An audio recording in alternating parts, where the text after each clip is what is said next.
Hello everybody and welcome to the channel. It's Paulie, Esther here, and we got another Tools of Torment teaser from Dead by Daylight. So we're going to talk about that, and then I'm going to talk about more of the spoiler stuff that maybe we weren't supposed to see. But I'll tell you when to stop watching if you don't want to hear any of the spoilers and you just want to see the things that the devs have openly given to us. So here, we're going to start out with the tweet today that they showed us. It says, "Some always come prepared, even in the fog," with this image of this box here with the Dead by Daylight Tools of Torment logo on it. So I was looking at this box and I was thinking, okay, so it's a chest. And then I looked again and I said, is that bigger than a normal chest in game? Maybe it's just the same size. Maybe it's my eyes playing tricks on me. But we do see this box here that has that symbol on it, which is basically a triangle within a triangle that we see on the folder in the first tweet. And so then it got my mind running. Okay, is this the way the killer is going to transport themselves across the map from box to box? Like if it is an AI robotic cyborg type character that can move their consciousness from one place to another, is this how they're gonna like traverse the map, by teleporting from one box to another, and they have a body in each box that'll just pop out, kind of like the way Sadako does from TV to TV, except they would just move their robotic consciousness from one box to another into the new body in here, and the body will just crawl out of the box and chase us? Or is this something the survivors have to interact with? Is there a technological trap that's going to be in the game and the survivors need to go in here to get the tools to remove it? Or is this just a mechanic similar to the Plague's fountain where they can power up, and these boxes contain tools to make them a better killer? The Tools of Torment, or can they just switch powers? If they go rooting around in this box, they have different kinds of tools that they can use to torment the survivors, like possibly a flamethrower they can put on or whatever, like different tools for the killer to use. That would be very interesting. I like, basically any of those options could be neat here to see what's going on with all of that. Given the tagline of the tweet, "Some always come prepared, even in the fog," it does sound like it's more of a killer item to me than a survivor item, but it'll be very interesting to see how this all works once the chapter releases. Let me know what you think about this box and your theories. I would love to hear them. I have loved seeing all of your responses on my previous videos with what you think about all these drips of information that we're getting from Dead by Daylight. But now we're going to shift into that spoiler space that I talked about yesterday in my video concerning the names of the survivor and the killer potentially being revealed in the tags of their YouTube video. So if you don't want to know about any of that, you should stop watching right now. Okay, you have been warned. Okay, so yesterday in my video, we talked about how if you have one of these Google Chrome extensions on your web browser, such as vidIQ, Social Blade, TubeBuddy, any of those, you can visibly see the tags on the videos that somebody puts on the internet. And so when Dead by Daylight uploaded their teaser, they put 3 different tags of names, potentially of characters in this chapter. We had the Skull Merchant, which is presumably the name of the killer in this chapter. And then we had Thalita Lyra and Renato Lyra as other names, presumably 1 survivor, 2 survivors. And I'm going to say here that I think that it's 2 survivors, and that the Skull Merchant may be Adriana Imai that we have seen written down on that piece of paper in the first teaser. And I had pointed out that the initials of Adriana Imai are AI. And some of you even took that a bit further, that said the full last name of Imai, I-M-A-I, is like I'm AI. I am AI. So I'm like, okay.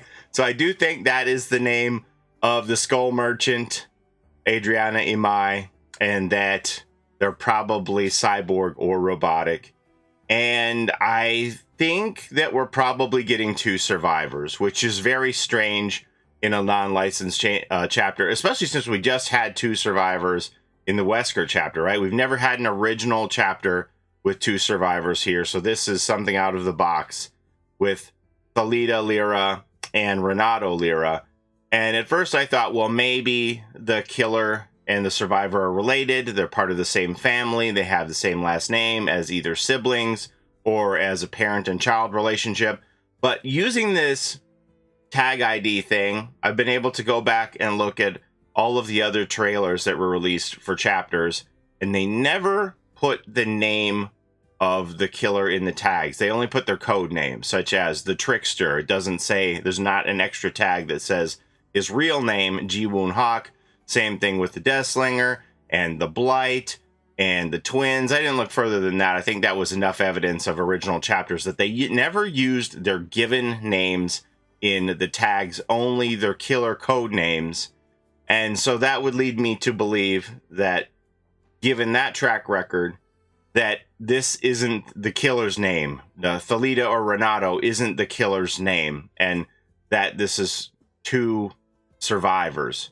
So I also had a lot of people say to me that those are Brazilian names. So I looked up in Portuguese what their names mean. And so Thalita means little girl, and Renato means reborn or born again. So Thalita is commonly a female name and Renato is commonly a male name. If it was a female, it would be Renata with an A, but since it's Renato with an O at the end, that's a male name traditionally.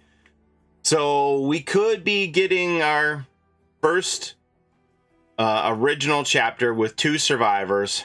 Are they potentially siblings, even twins? Because with the born again, it could be that Renata was born second and they were twins.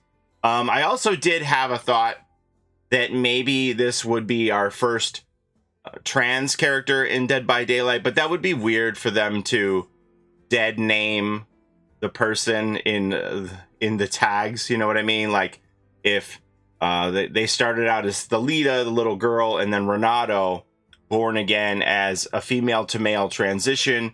But I don't know. The way they've been working with Gamer X, it seemed like that would be really heavy-handed, especially to dead name them in the lore. And basically, I know we have been promised additional LGBTQ plus representation in the game, but I think what we would be looking for is a survivor who is trans, not a trans survivor, where their lore is their identity of being trans. You know what I mean? So I think it's more likely two survivors and not a trans person, but nothing's impossible.